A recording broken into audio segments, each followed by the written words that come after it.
William Goldman wrote The Princess Bride for his daughters. They helped him come up with the idea for it and even the title. One daughter suggested a story about a princess, the other suggested a story about a bride. He combined the two and The Princess Bride was born. Princess Bride bloopers.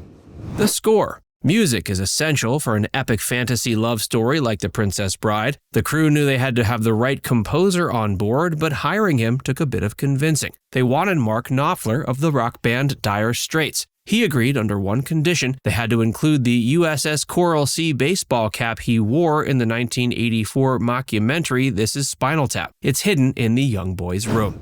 Casting. Rob Reiner wanted a lot from the actor who played Westley. He wanted someone handsome, British, and funny. His main inspiration was Australian actor Errol Flynn, who was famous for sword-fighting movies. Cary Elwes was inexperienced at the time. He only had a few lines in his audition, and it was over in a few minutes. Rob held up his hand and said, "That's enough," and that he'd get back to him. Cary was sure that meant the end, but he got a callback 4 days later. Andre the Giant was always Williams' first choice to play Fezzik, but he wasn't the only one who auditioned. They also offered the part to Liam Neeson, but Rob thought he was too short. Kareem Abdul-Jabbar turned it down because it conflicted with his NBA schedule. Arnold Schwarzenegger was also interested, but he was such a major star, the studio couldn't afford him. Courtney Cox, Meg Ryan, and Uma Thurman auditioned to play Buttercup. When she landed the part, Robin Wright was already in a soap opera called Santa Barbara. They wouldn't let her go unless she extended her contract for another year. It turned out to be a smart business choice when the movie became a hit. Wallace Shawn played Vizzini. He heard Danny DeVito and Richard Dreyfuss had both turned it down before him. He believes Danny would have understood the film's sense of humor. He even says he was haunted by him during every shot because he thought he would have done it better.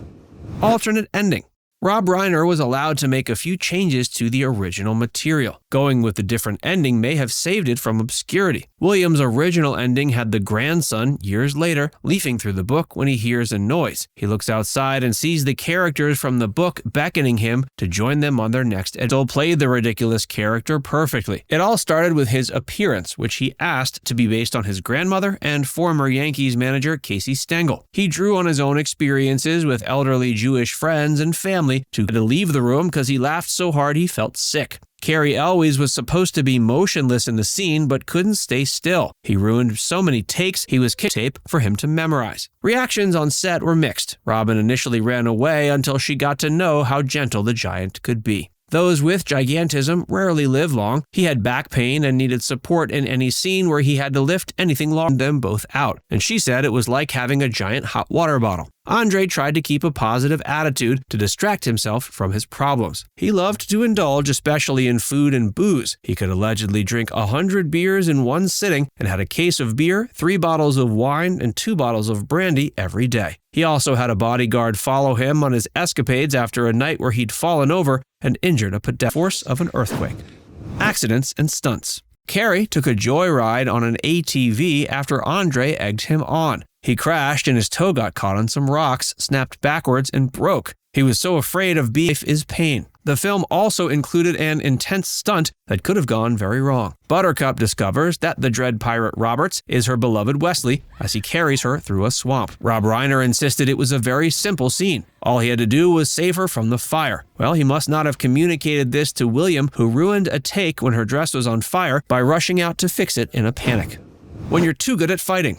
Another classic scene is the sword fight between Westley and Inigo before they become friends and join up to save Buttercup. It was written in the script as the greatest sword fight in modern times. The crew spared no expense and hired 2 of Hollywood's best fencing instructors, Bob Anderson and Peter Diamond. The actors were both novices, but had plenty of time to train because it was one of the last scenes filmed. The problem was they got too good. The carefully choreographed scene, which even included tricks such as switching their sword from one hand to another, was over in only a minute. Rob reportedly said, "That's it?" Everything had to be rewritten. It was stretched out to 3 minutes using a few tips from sword-fighting movies like The Mask of Zorro and The Seahawk. Mandy still considers it one of the highlights of his career. He loved working with the crew and cast and was disappointed when it ended. Let's kiss again. Cary Elwes can be forgiven for wanting to lengthen his chances of kissing a beautiful woman like Robin Wright. It was also the last scene they filmed together, so it was almost like kissing her goodbye. Rob Reiner was satisfied with the first take, but they kept asking for more. They performed 6 takes and were giggling the entire time. Cary says that while he can't speak for his co-star, he could have gone on shooting all day and didn't want the movie to end. It's everyone's favorite. Mandy says that Inigo Montoya is his favorite character he's ever played. He'll never escape his most famous line, "Hello, my name is Inigo Montoya. You killed my father. Prepare to die."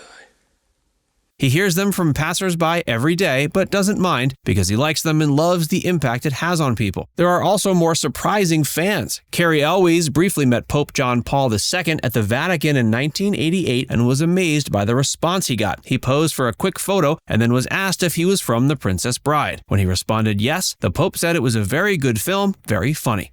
Now it's time to hear from you. How many times have you watched The Princess Bride? Let us know in the comments section below.